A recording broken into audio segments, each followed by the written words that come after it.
आणि आता बातम्या सविस्तर आपण पाहणार आहोत। सुरुवातीलाच अतिशय महत्त्वाची बातमी आहे लाडकी बहीण योजनेसंदर्भात। पुन्हा जर का सत्तेत आलो तर मुख्यमंत्री लाडकी बहीण योजनेची रक्कम दुप्पट करण्याचं आश्वासन मुख्यमंत्री एकनाथ शिंदेंनी दिले होते। याची अंमलबजावणी झालीच तर 5 वर्षात राज्याच्या तिजोरीवरती तब्बल 4,60,000 कोटींचा बोजा पडू शकतोय। त्यामुळे राज्याच्या तिजोरीवरील भार आणि पर्यायानं कर्जाचा बोजा हा आणखी वाढण्याची शक्यता वर्तवली जाते। तर लाडकी बहीण योजनेच्या खरं तर या सगळ्या निधीमुळे राज्याच्या तिजोरीवरती बोजा पडू शकतोय। मुख्यमंत्री लाडकी बहीण योजनेची रक्कम दुप्पट करण्याचं आश्वासन मुख्यमंत्र्यांनी दिलं असलं तरी आता याची अंमलबजावणी झाली तर पुढच्या 5 वर्षात राज्याच्या तिजोरीवर तब्बल 4,60,000 कोटींचा बोजा पडू शकतोय। तुम्हाला आता आम्ही 1,500 रुपये देतोय महिन्याला, भाऊबीज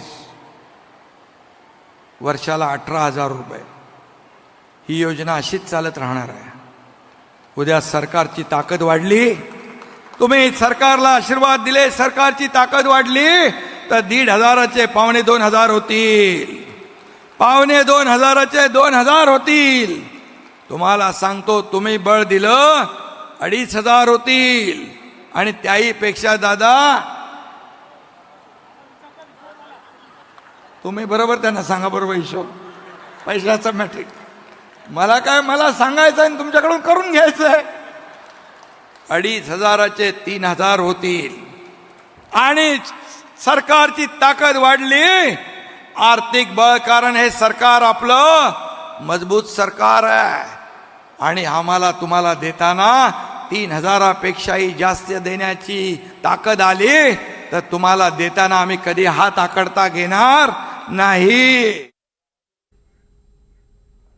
आणि या संदर्भात अधिक माहिती जाणून घेऊयात। आमचे प्रतिनिधी राहुल कुलकर्णी आहेत आपल्यासोबत। राहुल, आपण पाहतोय खरं तर आगामी विधानसभा निवडणुका लक्षात घेता सरकारकडून जरी आश्वासनं दिली जात असतील तरी मात्र आता राज्याच्या तिजोरीवरती याचा मोठा बोजा पडण्याची देखील शक्यता वर्तवली जाते। हे जे आत्ताचं भाषण आहे ते पुण्यातलं आहे। लाडकी बहीण योजनेचं लोकार्पण झालं आणि लोकार्पणाच्या भाषणाच्या आधी अर्थमंत्री बोलले, त्याच्या आधी उपमुख्यमंत्री श्री देवेंद्र फडणवीस बोलले। बघा, ह्या निवडणुकीमध्ये 2 जे महत्वाचे फॅक्टर आहेत त्याच्यातली एक आहे लाडकी बहीण योजना। आता ही योजना जशी जाहीर झाली त्याच वेळेला 46,000 कोटी रुपयाची आर्थिक तरतूद केलेली होती। आपण आदिती तटकरे यांची मुलाखत केली, त्या असं म्हणत होत्या की किमान 2,40,00,000 महिलांना या योजनेचा लाभ होईल।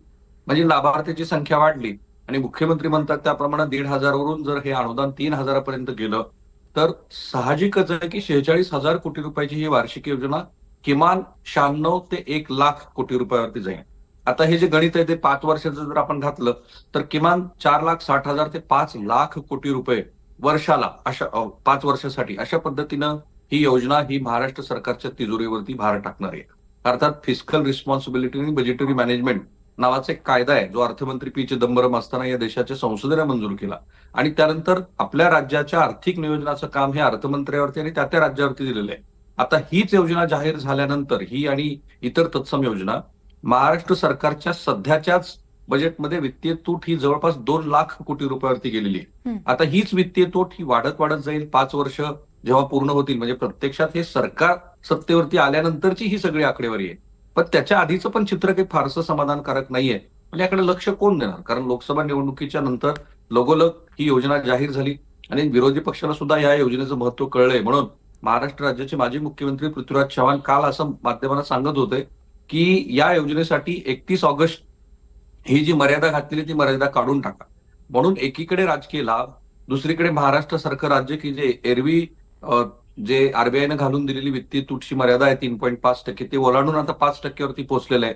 पण इकडे फारसं आता कोणाचं लक्ष जाण्याची शक्यता फार कमी आहे, कारण हीच योजना ही गेम चेंजर ठरू शकते। म्हणूनच आता बातम्या अशा येत आहेत की या योजनेचे लाभ वाढवायचे, हे लाभ प्रत्यक्षात लाभार्थ्यांच्या खात्यामध्ये पोहोचून त्याचे राजकीय फायदे झाल्यानंतरच निवडणुकीची तयारी करायची।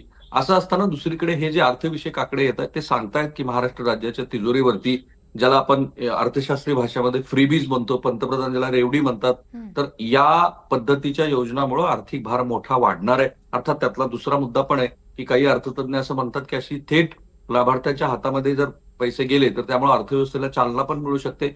पण त्याचे राजकीय परिणाम वर्ष मी बघितले. त्या दिवशी आपण जेव्हा अनेक महिलांशी संवाद साधला तेव्हा ह्या अगदीच. महिला हे आम्हा 3 भावांनी मिळून दिलेली ही ओवाळणी असं म्हणत होते. त्यामुळे अर्थकारण काही सांगत असलं, 4,60,000 कोटी रुपयाचा भार पडत असला तरी राजकीयदृष्ट्या ही योजना अत्यंत महत्वाची आणि तीच या विधानसभा निवडणुकीच्या प्रचाराच्या केंद्रस्थानी असेल.